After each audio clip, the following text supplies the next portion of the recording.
Eric Dixon, Villanova forward, and this is the Big East Rewind. Welcome, everybody, to this edition of the Big East Rewind. I'm Chuck Everson, your 7-foot host from Villanova University, and my partner has been compared to Michael Jordan. They both wore number 23, and, well, that's kind of where it stops. But the good news is my partner is also known as the Michael Jordan of dentistry. So, ladies and gentlemen, it's my honor to introduce to you Sonny Sweet Air Sparrow, ladies and gentlemen. How are you, Sonny? Eric, I go through this often, just so you know. Yeah, well, he spends a half a day coming up with some of this. Listen, I thought of that in 30 seconds, Sonny. How about that? Sweet Air part. I saw Michael Jordan play somewhere today, and I said, you know what? I'm going to have fun with number 23. I don't know, but you brought the Sweet Air into it. I brought the Sweet. It's Air Jordan and Sweet Air Sparrow. No, yeah, come on. That's pretty good. Pretty good. I can make the connection. Thank you. Thank you very much. So we got a big guy today. I know, Chuck. Your guy. Yeah. Oh, yeah. We got a big guy today. Before that, though, we have big news today too, Sonny. So we're proud to announce that you can now see the show on the Sirius XM app. You know, so now Sonny and I have reached the big time, sort of. You know, so you can get the show not only on YouTube and where you get your podcast, but also on Sirius XM. And so we're very happy and proud to tell you that. Yeah, very good. So, yeah. So as you were saying, son, we have a big guy in, and a Nova big guy, and current too. We like the as we say, Sonny, we are bridging the past with the current. Yep. And it doesn't get any more current than this guy, you know. So, without any further ado, I'm going to introduce our guest, Sonny. He's got 1,621 points in his Villanova career, had over 2,000 points in his counting, and had over 2,000 points in his high school career, Sonny. Mm-hmm. He's got close to 800 boards with 763 boards right now and counting. He was the Pennsylvania Player of the Year in high school. And from Abington High School, number 43 in your program, our good friend, Eric Dixon. How are you, Eric? I'm good. How are we today? We're good. We're good. It's good to see you. Yeah, good to be seen. Well, listen, we get to plenty of games. You and I see each other on the circuit, you know, at the Villanova stuff. I'm around a lot, and you know, we've kind of talked a lot over the years. As I was telling Sonny off air, I kind of pal around with the big guys a little bit. You know, I go to a game, I'm hanging out with Oshefu and Will Sheridan. So, you know, getting bigger than those two guys besides me. So it's been a lot of fun watching you guys go for all these years. So I got to ask you, you know, before we get really rolling about this, I think this is kind of a neat fact that some people might know and some people might not. So this is kind of a fun Eric Dixon fact, right? You were coached by Gary Massey in high school. He was your assistant coach in high school. Yeah, Massey was my assistant coach in high school.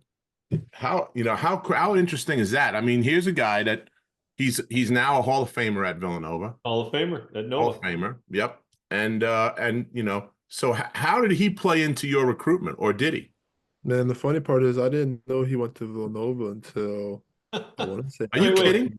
He didn't have all the stuff like Chuck has. He didn't have Villanova on every single piece of clothing. Are you kidding? Nothing. Oh no, I mean, Massey was always around, and obviously he was there. You know, he was helpful, but like in terms of where he went to college and everything, he never said anything. We found out because somebody was watching a video of like top 50 ever college dunks, and he was number 37. I'll never forget, was number 37 on the list because I don't know what the dunk was or anything. But they were like Gary Massey, and then we were like, wait, like Massey, huh? And then it was like Villanova, and then I think at this point I was already committed, so it wasn't even like he talked to me about it.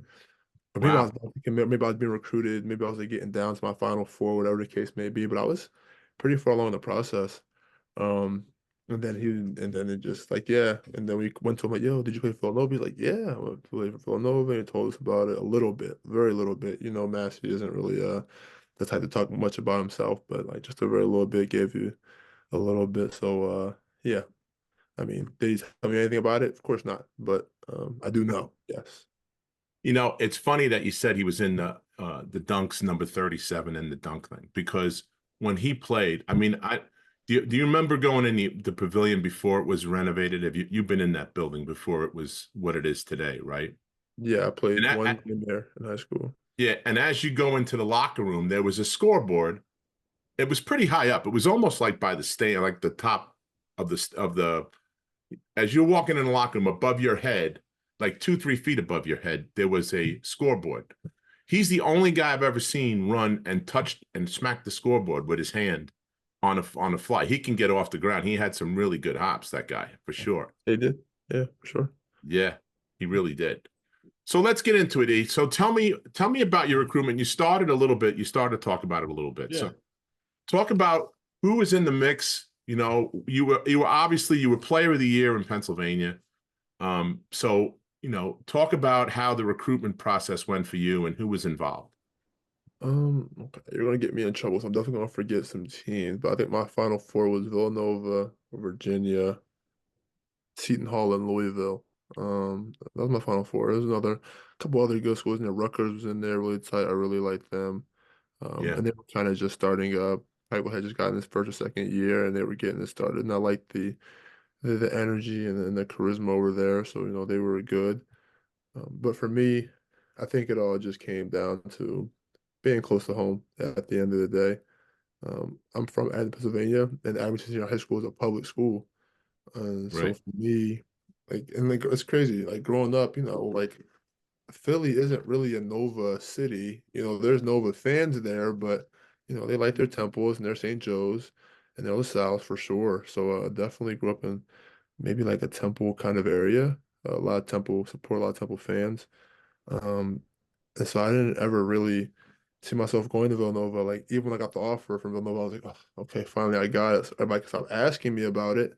And so it kind of just get out the way. But then I don't know. I think I just as I went along and as a junior and as a senior, but as a junior, I think I realized how much of an impact I can have on my community with the game of basketball. And so I really wanted to be close to home so they could see me grow and play and develop as a player and come to games. And, my teachers, my guidance counselors, my principals, they can all come out, obviously my friends and family, but, like my community could really come out and support me throughout my college journey. So for me, I think that was the biggest player in it all.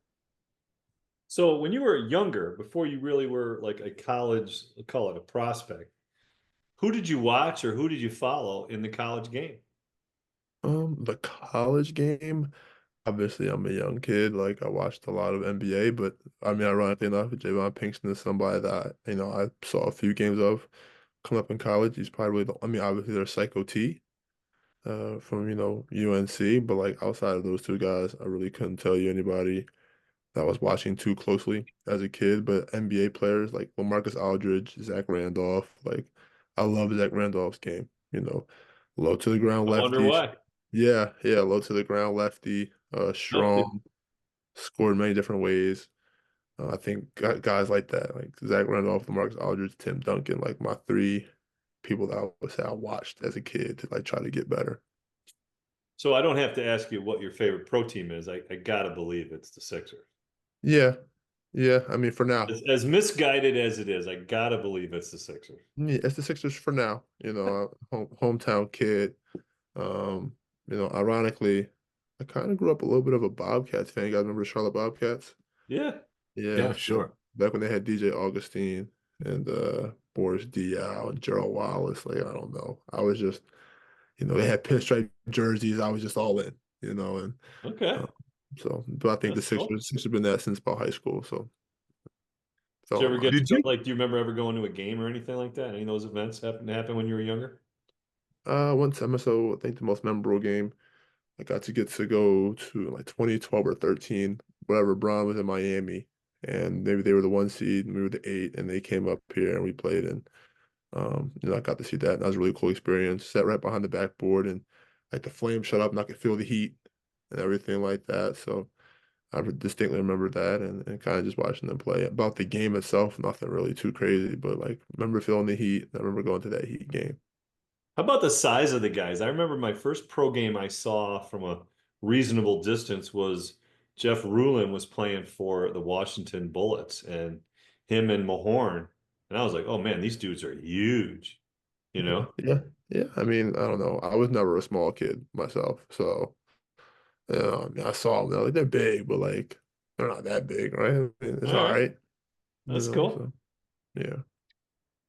So growing up, were you, and you just mentioned not a small kid. I totally get that, right? But did anybody approach you about playing football? Were you ever So approached I or played, did you play? I played football until like seventh grade. So Okay. so the reason I stopped playing football is I played DN. Like I was one of those guys. So I was a great athlete. I was one of those guys who played everywhere. DN, linebacker, running back, O line. Everywhere you really needed it. But I was coming off the DN at one time, and we had just started pass protection. Like so, pass protection wasn't great, and my D lineman had like gotten to the quarterback and like wrapped his ankles up, and I came off the edge, and like Right. took the quarterback out. Ambulance came.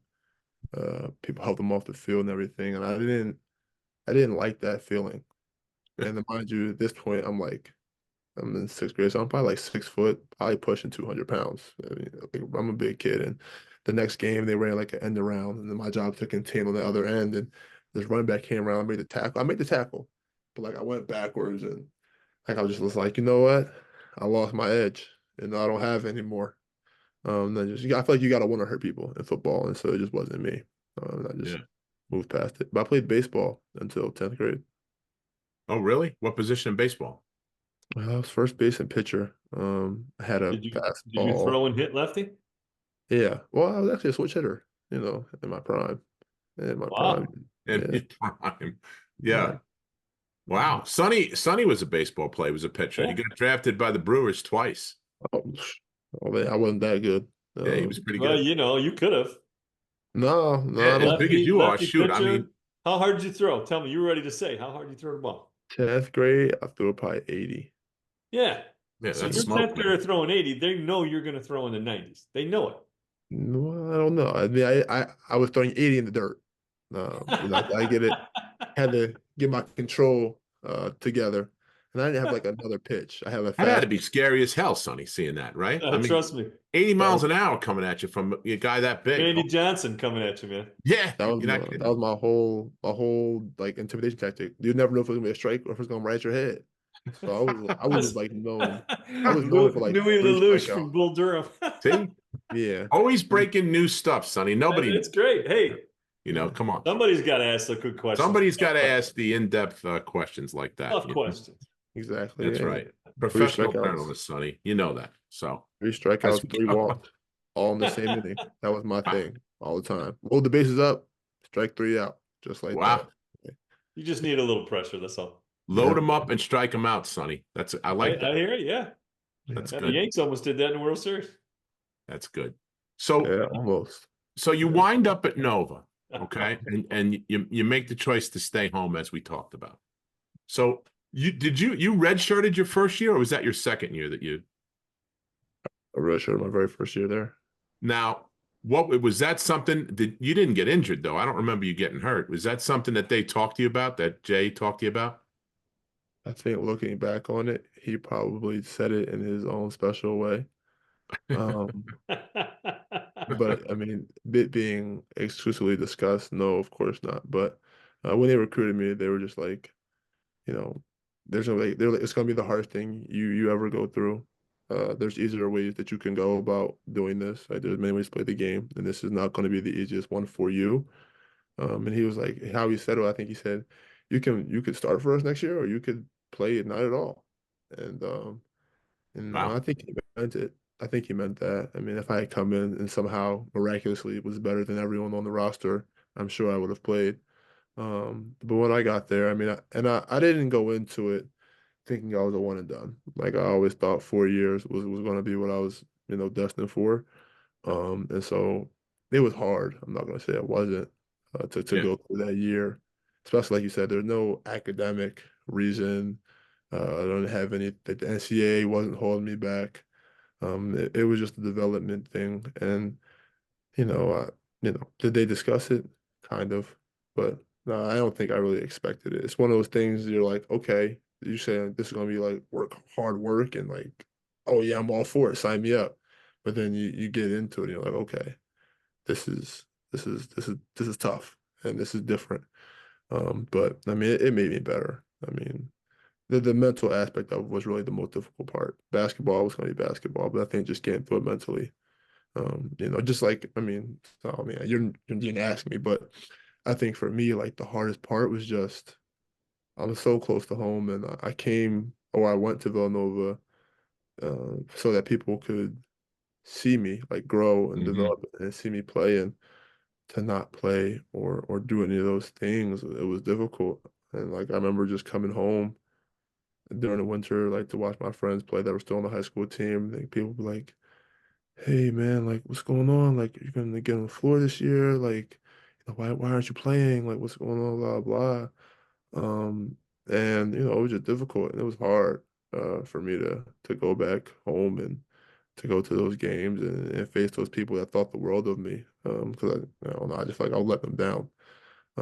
But once you get through that part of it and you battle through that mental battle, it all got better eventually, right? I mean, Oh so yeah. I mean, I think it helped you. I mean, if you look back on it now, you're in your sixth year now. If you look back on it now and you see how you're performing now, you got to think that, hey, listen, Coach Massimino used to tell us all the time, Eric, the true character of a person comes out during times of adversity. How are you going to deal with it? It's easy to be a good guy and have a Yeah, good make things attitude when the great. ball's going in the basket and it's bouncing your way, right? But now when you're sitting there, you're perfectly healthy. You have to still go to work every day. You're still in practice every day. You're still working your ass off, as I know how to practice is where I used to come watch you guys practice. I know what you did, in practice. And yet, you're still trying to figure out it's got to be mentally, it's had to be grueling. And I can imagine with your boys, you go back home and your boys are giving you the business a little bit, I'm sure. If it's anything like my friends or, my teammates, forget it. I know you were yeah, getting razzed. I know you were. So, I think it did you a world of good just from how you're performing, over the last 2-3 years. It's different guy, right? yeah. I mean, looking back on it, I mean, I would say easily the most beneficial year of my life. Yeah. And like once I got past the first month of Wow, people asking me questions about what's going on, from there on out, it's a I mean, big I deal. really got what I came for. Like I said, they said it would be the hardest thing for me, and I knew coming to college I needed help with discipline and all that kind of stuff. So I got all that, and obviously basketball got better, but I think just being more disciplined, being a better person. I think, like you said, like the thing would be like I would go through my hour on the court workout, and then Yeah. I have to go into the locker room and just give all my energy to my teammates. Just come in yelling like, you've been in our locker room, you know how it is. You're Oh, yelling, yeah. oh, let's go, attitude, attitude. I'm just trying to give so much energy, but I'm really drained. Like I'm dead tired. Just Oh, yeah. trying to give whatever I can. But I think, I mean, yeah, definitely like the biggest growth period of my life was that year. Let When me you're ask you getting, if hang on, son, one yeah, second. I'm go ahead. sorry. Let me ask you this, if the rules were the same then as they were now, would you have even considered getting in the portal at that point when things were tough? I mean, I'd be lying to tell you that I wouldn't consider it. I mean, I would have to. It's just, I mean, it just would have made sense to think about it. But for me, I mean, and then I had a chance to leave after things changed too, right? Yeah. Um, I just think for me, it was I'm close to home and I'm home, and I don't want to seem Yeah. like I'm running away from it at the end of the Right. day. Like it's not like I went to UCLA and didn't work out, and now I'm Yeah. gonna come back home, play for Villanova, and everybody's like, oh, you know what? He's good. Like I felt like had I left out, they'd be like, oh, like this guy, he couldn't make it at Nova, so he transferred out to anywhere, and like, okay, he's just another guy, and I didn't want that label on me at all. When you're getting recruited by Jay, and it's you, like you're local, it's in your backyard. Was that addressed? Did they talk about that adding another layer of pressure? Not at No. all. I mean, Okay. they don't mention that much. That's not really how they recruit. Most of my recruitment was just focused on how much I'll grow. Obviously the way that I can play in the system that they have. that they have, but really just how much growth I can I can do there, and what it's gonna do for me, like as a person, more than anything, as a person and a man and a student. What's the most important things for me? I feel like basketball is going to be basketball, regardless of where I was at. Right. So the conversation was mostly like, hey, Eric, we see you at this level, at this point, here's our vision, right? Kind of what we project. Like you said, talk about learning the systems and plan. Talk a little bit about what that system looked like. Were you familiar with it prior, or was it once you're in it, it's different? I think you look from the outside looking in and you see threes and ball movement and a lot of scoring going on and all that kind of stuff. And I think once you look into it, this is just way deeper than that. I think it's a world program that's prided on defending and rebounding and being tough, right? And I don't think that's something that comes off if you look at our play style right away. Especially not back then. We had Jalen and Mikhail and those guys just closing their eyes and shooting threes and they're going in, right? So I think, but if you really looked at it, like all guys like in between 6'2" and 6'8", everybody's switching, everybody's guarding, point guard ISO, center post ups, everybody's boxing up for rebounds, everybody's getting the help, everybody's making block shots on the help side, everybody's taking charges, like just that level of commitment to being just tough and into it and locked in, I think is something that you miss when you're just looking at it from the outside. Yeah, good point. That's an excellent point, actually. Yeah. So you come in, you're with Coach Wright, and all of a sudden, 2 years in, I guess it was 2 years, 2.5 years in, 3 years in, Jay says, okay, I'm retiring. What goes through your mind at that point? Because at that point, we didn't know who was coming in, right? As soon as he said, So what are you thinking? He comes in, and how did he tell you guys? Did he just gather you guys all together? And I don't think he wanted to tell us when he told us because I don't think but because what happened was I woke up. So obviously every year there's always Coach Wright rumors. There's always Coach Wright rumors. Coach yeah, of Wright's always, course, yeah, Yeah, and so Sixers, right? Everything. yeah, every year the Sixers, the Lakers, whatever it is, he's gone, right? So when I started hearing the rumors originally, I'm like, okay, whatever, no big deal. I'm not really too worried about it. And then like I took a nap and I woke up and they were like team meeting in 30 minutes, like we're having one. And then I'm like, huh, okay, it's interesting. And I'm way to the meeting and they're like, Coach Wright's retiring, blah, blah, blah. But I'm like, this happens all the time. He's probably just about to address it right now and be like, oh, everybody's da da da. But then I go in there and he's like, yeah, you know, guys, I'm hanging it up and I'm moving on and all this other stuff. And it's just a team meeting and, just pretty much telling us how he felt and what he was doing. So, I was surprised to say the least. yeah, But I'm one of those guys, I think it's also a unique thing. Like I committed to the place. Like I wanted to come to play at Villanova. Was it great that Coach Wright was there? Sure. But like I was there to play at Villanova and play for like, Southeastern Pennsylvania type deal. right. When you looked around the room, what was the sense? Was everybody kind of feeling the same thing, like kind of a little bit of shock? I think just shock. Um, a little bit of shock, but I don't think there was any like worry. I don't think any of us were worried. Um, I mean, I don't know. We had a tight team at that time. All of us had been together for 3 years at that point. Yeah, No new recruits. Um, so it wasn't really any worry. I don't think anybody really had any thoughts of anything. It was just like, okay, so now what's next? Like, what's going to happen? Like, we didn't know, but it wasn't like Who was anything. your toughest guy you faced in practice? In practice, Yeah. Like Chuck talks about John Pannone beating his butt all the time, right? huh. Yeah. Beating on him, except who was like the guy that you would face in practice that he's gonna bring it, he's a challenge, like who were those guys that challenge you to get better? honestly, like I think everybody. So my freshman year, everybody took it to me. Like I wasn't great. You know, I could score, but defensively, like everybody took it to me.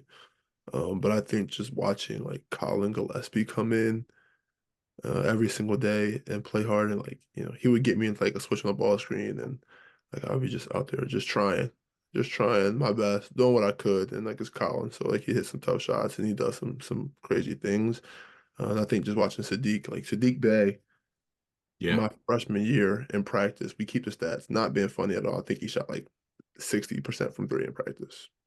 Mm-hmm. Like live game reps, 60%, like contested. Like it felt like he never missed. It was ridiculous. Those practices were fun to watch. I've been to a bunch of those, man.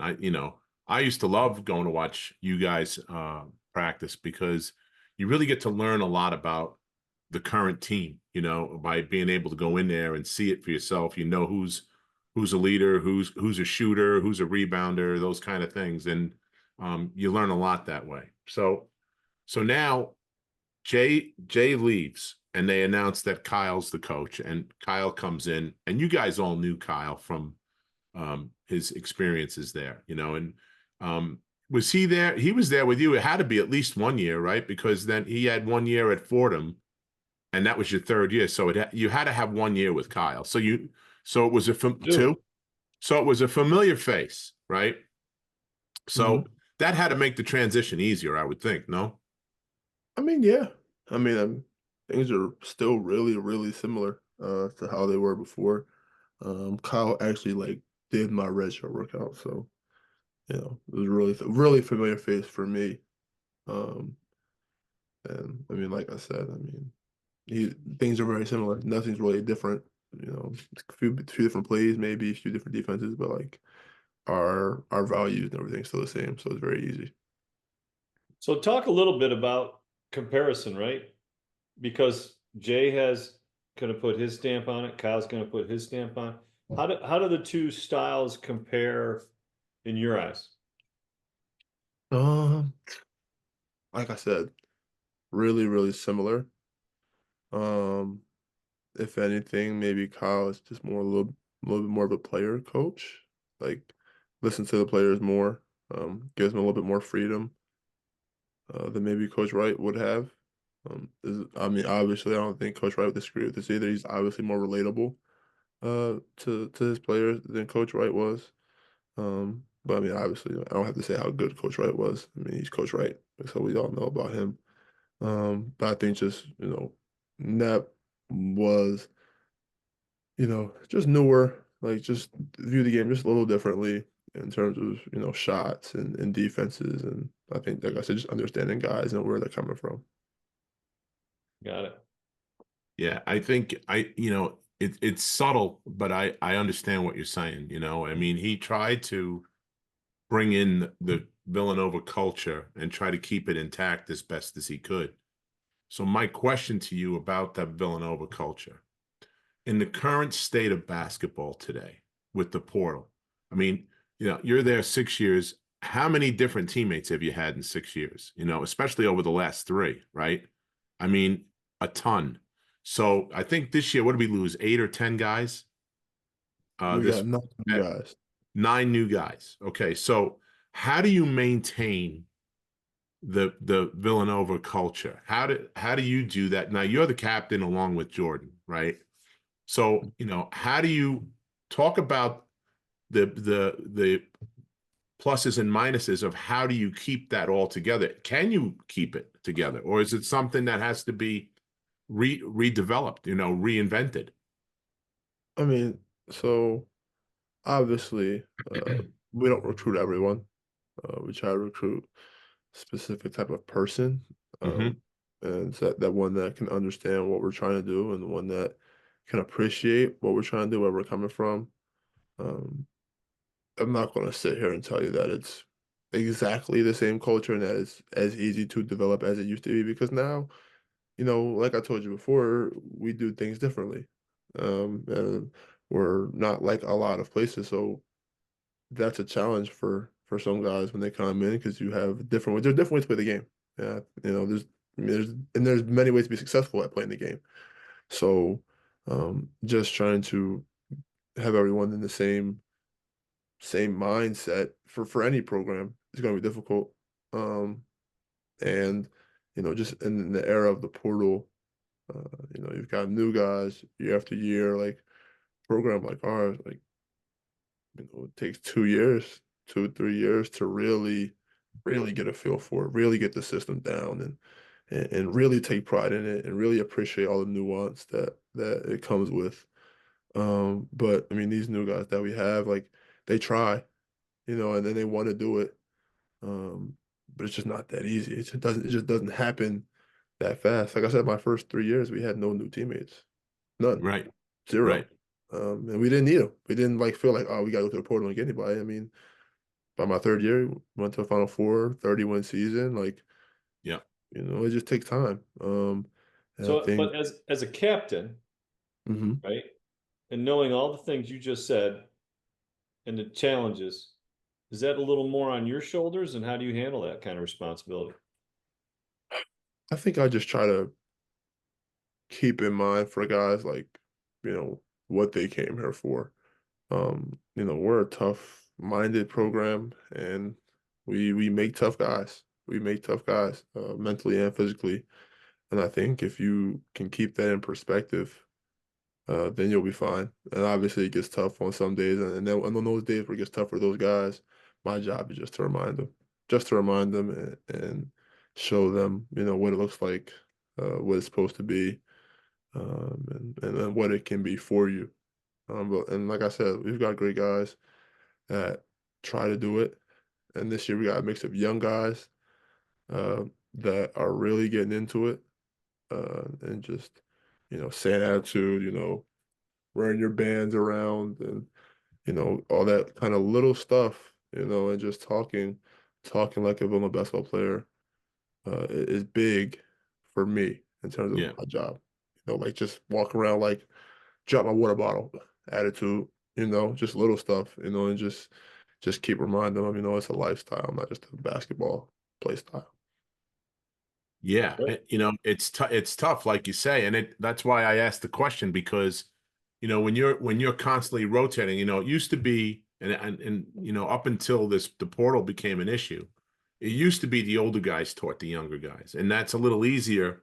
But when you only have two older guys that have, and you and Jordan are kind of, have different personalities, you and I talked a little bit about this off the air. But your leadership style is more of leader by example. You're not a vocal guy that you're going to get in somebody's face like John Pannone did when I was a freshman, You're not that's not your style. How about Jordan? What's Jordan's style? I would say Jordan is pretty similar to me. Um, and kind of just show up every single day. And he's a show up every day guy. You know what you're gonna get him out every day. He's gonna work hard. He's gonna be there. And he's gonna be dependable. Um, and he's like I said, and he's gonna do the right things. I think for me, this year, I just have had to try to be more vocal. It's not necessarily my best thing. I'd much rather, you know, just have my guys come in and see me at 8:30 in the morning working out, and then just be like, okay, this is what I'm supposed to do. But it's not Right. that easy, right? And so I just try to talk to them and try to get at them. And we're both pretty much lead by example and show up every day type. Yeah, you have to step out of your comfort zone, I guess, a little bit, right, Eric? I mean, there's got to be times where you say, "Hey, this guy needs a kick in the ass," Yeah, and yeah, yeah. I mean, I have to. It is what it is. yeah, No, and you know, and I mean, they know me. They know most of the time that I'm chilling, and I'm not too much. And I have a saying like, leave everything between the lines, because between the lines, I'm gonna say something. I'm gonna say some crazy things to you. It's just how it is.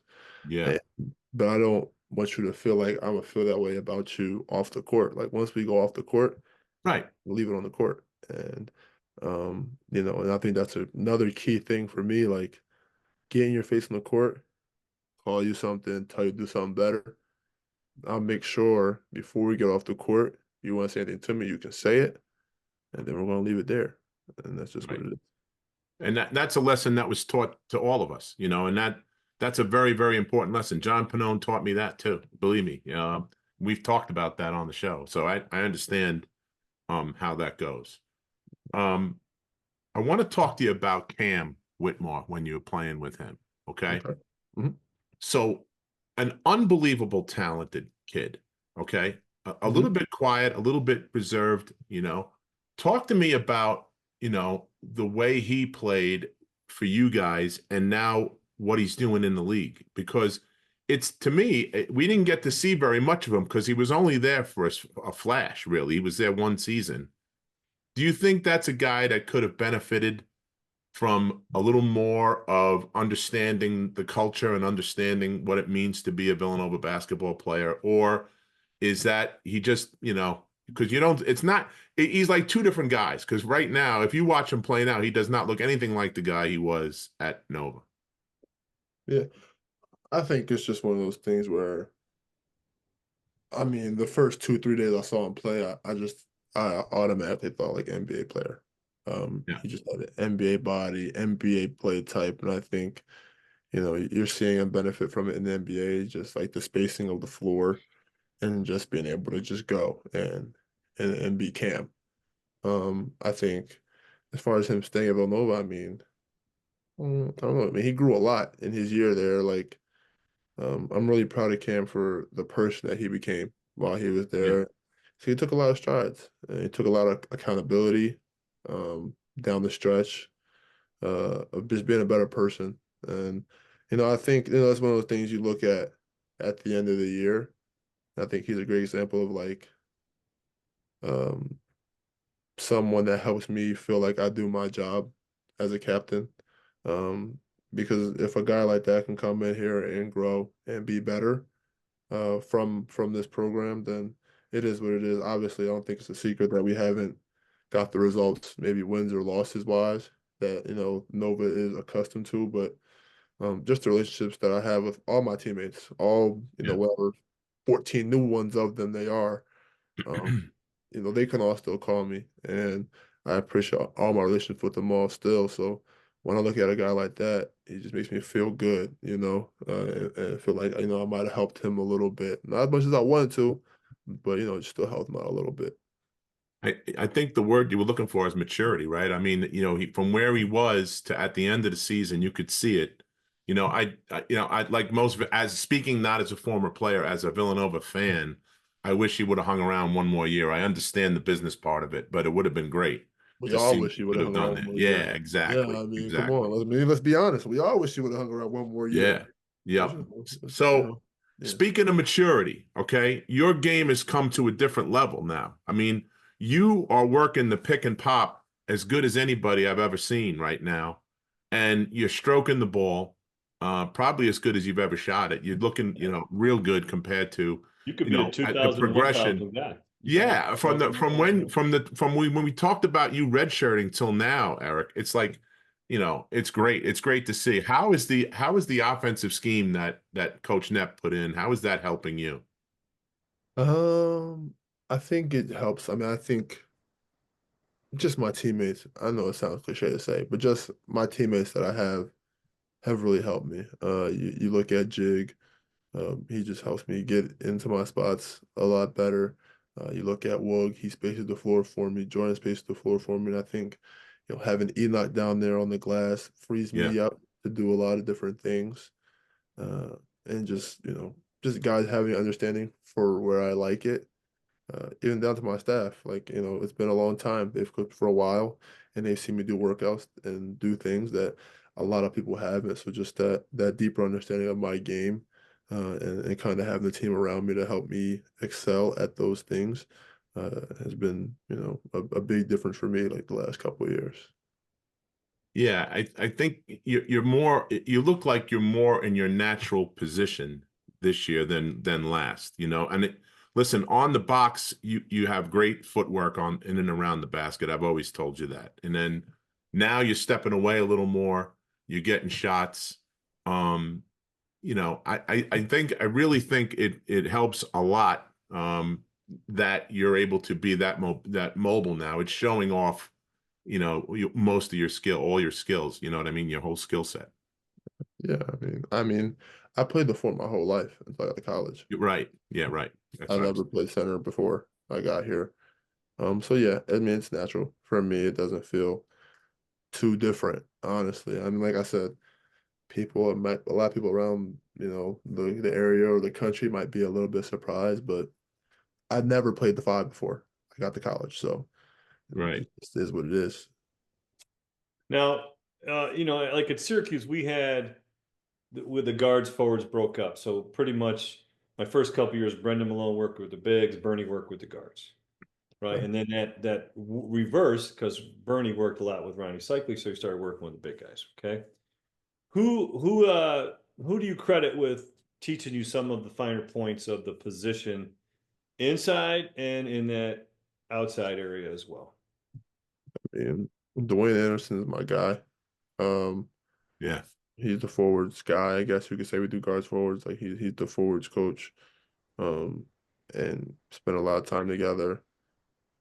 He like when I want to work out on campus, I'll call DA. If I feel like I need somebody to come in and give me a workout, he's gonna be the first number that I call.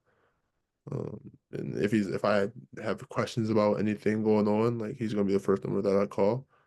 And so just teaching me and skills and all that kind of stuff. Probably Dwayne Anderson. Talk about how much do you do yourself with film work? Film work myself. So obviously you have your game. I'm not gonna sit here and say I'm an avid film watcher. I watch my minutes, my clips, my turnovers, my shots, try to see where the defense came from, try to see if there was something different I could have done. But that's really probably it. We watch a lot of film as a team, probably like an hour and a half as a team. I'm gonna call it 40-ish, 45-ish minutes of film per game of myself. I'm not great. I'm not sitting in the film room for 3 hours. I'm not going to say that to you. But yeah, I mean, 40 minutes of each game. Just watch what I did, see if there's anything I could do better. Well, it's a different world from when we played. That just wasn't done. First of all, the game film was on reel to reel, Eric. I don't know if you realize that, I don't know like what an old what's movie real is. projector, big round reels, right? Yeah, So when we moved to VHS, that was a huge deal. it was a huge deal. Matter of fact, Massimino would have a clicker in his hand.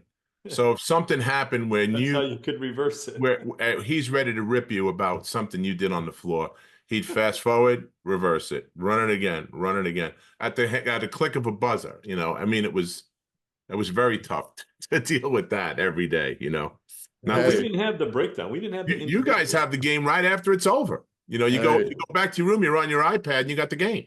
There's no fast forward breakdown needed. He go right to the point he wanted to show you, and it's just there for him. And you just play it, stop it, circle something, reverse it, play it, circle another thing, come back, do it again. It's just what it is. Wow. But it's interesting. It's interesting the evolution of it. It's pretty interesting.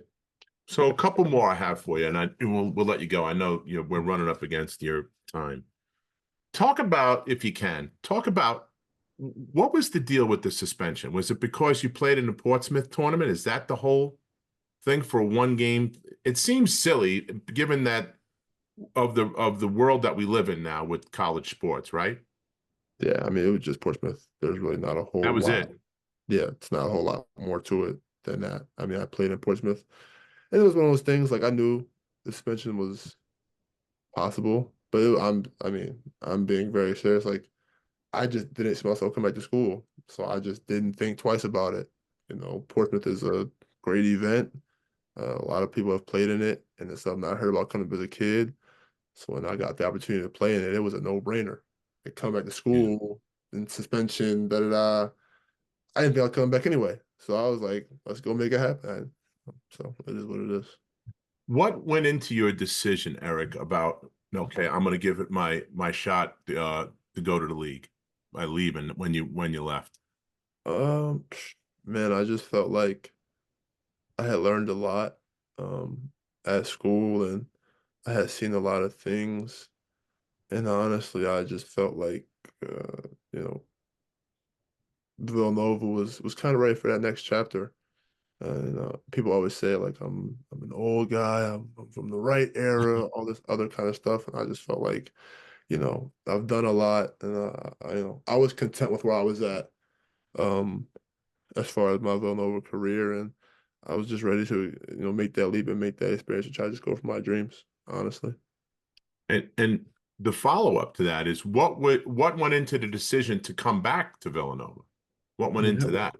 Yeah, well, I mean, so obviously I feel like the biggest part for me was I wanted to try to win games. Like that's, obviously losing never leaves a good taste, right? So losing and not necessarily feeling like I led the team to where I feel like they should have been led to. Um, I thought about that a lot. And then honestly, like I said, I felt like I had given enough. I felt like the staff would be ready to move forward. The staff would be ready to kind of keep going. And they just called me and they were like, "Hey, we would love for you to come back. And, we feel like we need you, for this next upcoming season." And I'm not gonna sit here and tell you right when they told me that I was like, "Oh yeah, awesome, I'm coming back." Like that's just not how it happened. Like, Right. I mean, everybody gonna talk about NIL and all that kind of stuff, and yeah, it made it easier to come back. But like, promise you, like when they said the money they were giving me and all that, I wasn't like, "Yeah, I'm coming back." Like NIL, like I was ready to be a pro, so I was gonna make money one way or another, right? Right. And I think for me, it was just the opportunity to try to come back and win games and try to come back and play in a place that I care about and that cares about me. At the end of the day, it's as simple as I could put it. Yeah, a good answer. That's a good answer. Two more, and we'll let you go. What Sounds what do good. you think if you had to you're looking at this current team, okay? And today we're 3-3. What do you think is your team identity at this point in time of the season before we get into the Big East? Or are we think still or is it still developing? I think the scary part, we're still developing it. And I think I'm saying scary, like for everyone else. Like I feel like last year we knew who we were. We had a lot of older guys. We knew who we were. We knew what we expected of each other. I think now like there's just so much room for growth. Like I'm telling you, like these young guys are just starting to come around on it and really get the hang of it. And I just feel like there's so much room for growth. And you know, you know how it is with the season. Oh yeah. You're 2 or 3 wins away from getting guys to believe in it and getting things rolling. And I just hope we get those 2 or 3 that we need that make guys feel confident what we're trying to do because they can just get so much better and we can just get so much better. Even me, like I'm in a new position, learning new things. Like it looks different from this spot too. And now I'm in different I help. bet it does. Yeah. I'm in different help rotations. I'm seeing different looks from the defenses now. Like it's just so much growth, that this team can make. And I just, my job right now taught me being a leader. Like I'm just trying to keep the guys locked in and keep them focused and just have them understand. Like been through this a few times now. Like the growth from November to March is very real, and it can change around, it can turn around in a second. Obviously, right now, everybody feel like the sky is falling down and it's tough, and we took some losses, but you're 3 wins away from everybody feeling like you're great, and you feel like you're great, which is really the important Yeah. part. How So is how has the attitude been on some of these new guys? I mean, as a leader, as a captain, I mean, it's kind of you and Jordan have to be the guy to. Now, I'm not going to use the word cheerleader, but you got to keep everybody positive, because and believe in the whole thing that attitude and all the whole Villanova culture stuff. I mean, how's the attitude of the guys on the team currently? I have no problem being called a cheerleader. I try my best to be as loud as I can every single day, and try to let all the guys know that, like, I'm here for them. Yeah. Because it's not easy. Obviously, you come in, you have tough days, you take losses, you're kind of like, I don't know.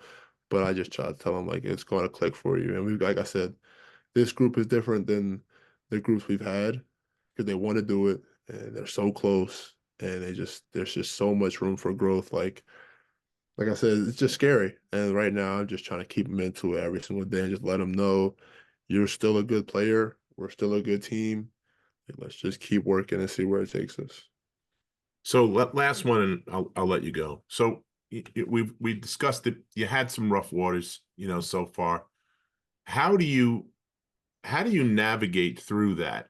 And what are the 2 or 3 things that you think if we fix these 2 or 3 things, we'll get back into smooth sailing? Well, I mean, I think number one is consistent energy level. I think Yeah. if you look at us play, there's spurts where we look really, really good and we are really connected and we're playing really hard. Um, and I think the next thing would be uh, a consistent commitment to playing together and for each other on both sides of the ball, sharing the ball, but also being in help and talking to one another. Um, I mean, those are two main things, the two biggest things Yeah. that are going to dictate how this season goes for us. Like, will we play together consistently? And I'm not immune to this. Like, I also have my moments where I just put my head down and close my eyes. I just go. And it's not great. I gotta keep working on looking for guys and sharing the ball. Like I said, the defense is throwing a lot of different things at me, and if I can just get that's much better at making those decisions and seeing them on the film and just keep wrapping them and wrapping them, it's just gonna make all that much difference. So I think just those little things, energy level consistently, and to playing and being committed to being together consistently is going to be what it's all about. Well, Eric, thank you so much. Keep grinding, my man. I know you will, and we'll be in touch. Hang out for a second while we close this up. Thanks for coming out and hanging with us tonight, man. Yeah, thank you very much. Appreciate your time. Appreciate you for sure. Yeah, hang on for a minute. You've been listening to the Big East Rewind with Chuck Everson and Sonny Sparrow. The Big East Rewind was produced and directed by Nick Chico Chorus and Daryl Gurney. Check us out on the Sirius XM app, on YouTube, and wherever else you get your podcast. Thanks a lot for joining us. Have a great night. Thanks, everybody.